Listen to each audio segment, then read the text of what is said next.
Mjolnir. It's Thor's trusty hammer, and whose name literally translates to that which smashes. This hammer gives Thor all of his fantastic powers, but anyone can wield it if they're deemed worthy, because of that enchantment that we all know and love. Whosoever holds this hammer, if he be worthy, shall possess the power of Thor. So now, let's dive into the people who have wielded Mjolnir besides the big man himself in the mainstream Marvel Comics universe. Of course, there's people like Red Hulk or Iron Man who moved it around in space, and Ragnarok who was worthy of an alternate universe hammer, but those technicalities are boring. Ultimate Magneto is especially lame because he's both an alternate universe character and actually didn't pick it up. Heck, Superman and Wonder Woman have both wielded Thor's hammer, but the canon is so ambiguous and loose that we'll have to talk about those Marvel DC crossovers some other time. No, today we're going to mostly be focusing on the mainstream Marvel universe and those who are actually worthy to wield Mjolnir's awesome power. The most noteworthy of those who have wielded Mjolnir was Beta Ray Bill, the Thors of course. Quick history. Alien dude fought Thor, separated the god from his hammer, the alien picked it up, and got his power. Odin teleports them to Asgard, and makes them fight to the death over who would be Mjolnir's new master. Bill wins, but refuses to take Thor's life, and to reward him, Odin gives Bill his own hammer, Stormbreaker. Fun fact, there are many other characters that have knockoff Mjolnirs. Take Throg for example. Yes, that is a frog with the power of Thor. If you think that's weird, he actually has an even stranger history. Simon Walterson was a professional football player, but after his wife died, Simon went to multiple fortune tellers in an attempt to speak to her one last time from beyond the grave. But when his money ran out, one of the magicians cursed him, turning Simon into a frog. It's then that he took up the name Puddle Gulp and actually appeared in a much older Thor story where Thor 2 was transformed into a frog. Now, here's where things get even crazier. In that story, Thor picks up Mjolnir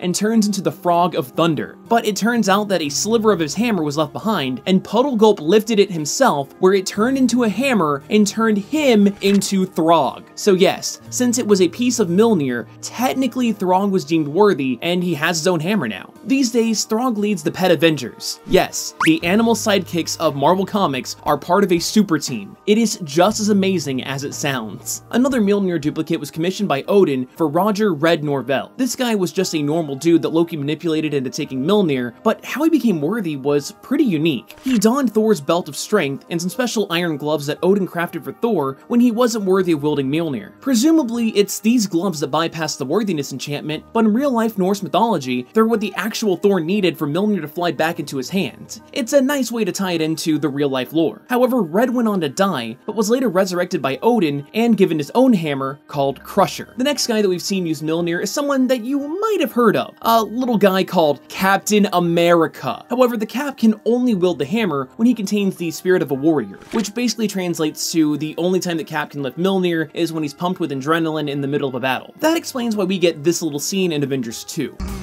Come on, Cap.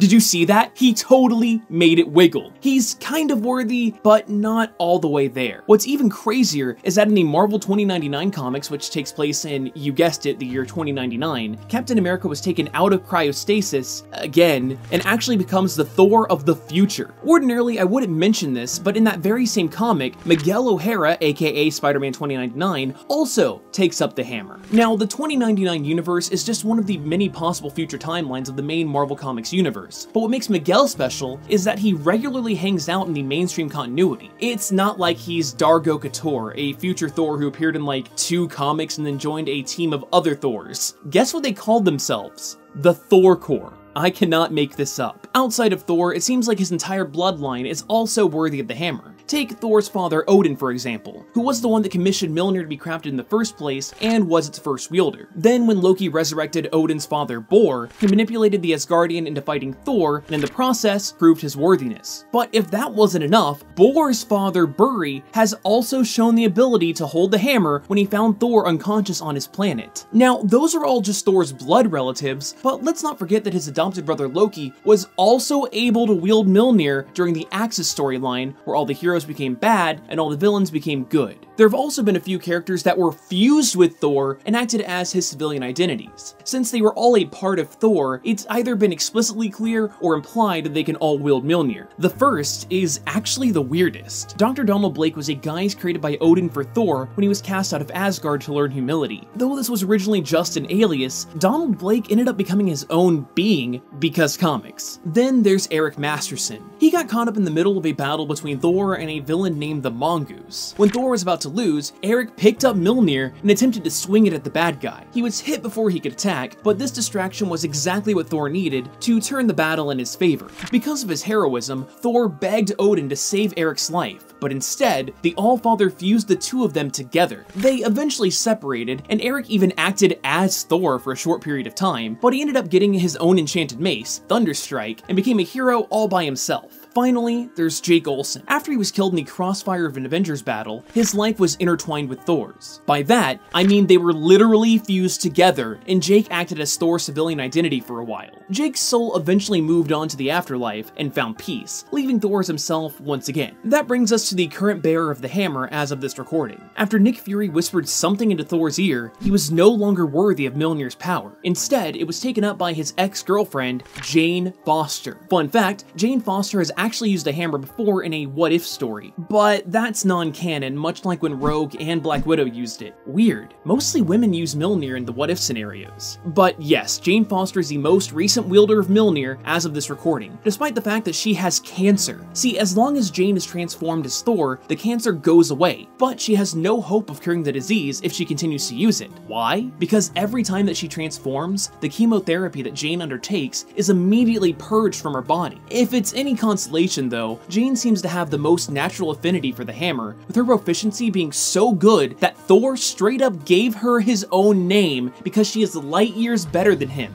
Damn. Now, even though we've covered everyone who is worthy of Mjolnir, there have been plenty of other characters who have gotten around that criteria. For example, beings of immense magical power can bypass Odin's enchantment, as evidenced by the time that the demon Mephisto caught the hammer, instantly destroyed it, and then instantly recreated it just because he could. Wow. That has got to be the greatest insult that Thor has ever received. Then there was a time that Wonder Man temporarily had the power of a god, and he was able to use Mjolnir's powers. But it could also be argued that he only temporarily had Thor's power at the time. The comic can be interpreted either way. There's also the time that Zeus himself grabbed the hammer, but as he noticed, Zeus could only hold on to it for a short time before it went right on back to Thor's hand. This was also noted by the android Airwalker, who caught the hammer but stated that it constantly tried to return to Thor. This is just one of the many times where it's been shown that non-sentient beings are able to pick up Mjolnir with no problems. Even the Asgardian destroyer armor has been shown to pick up the hammer, and we've seen this concept tackled in the modern era with the literally named awesome android, and of course, Vision in Avengers 2 Age of Ultron. What's important to note though is that none of these robots and androids could actually use the power of Thor, but instead they could all use Mjolnir like an ordinary hammer. You can also bypass the worthiness enchantment with a powerful spell of your own, as evidenced by Inract the Enchanter, who used his magic to live inside of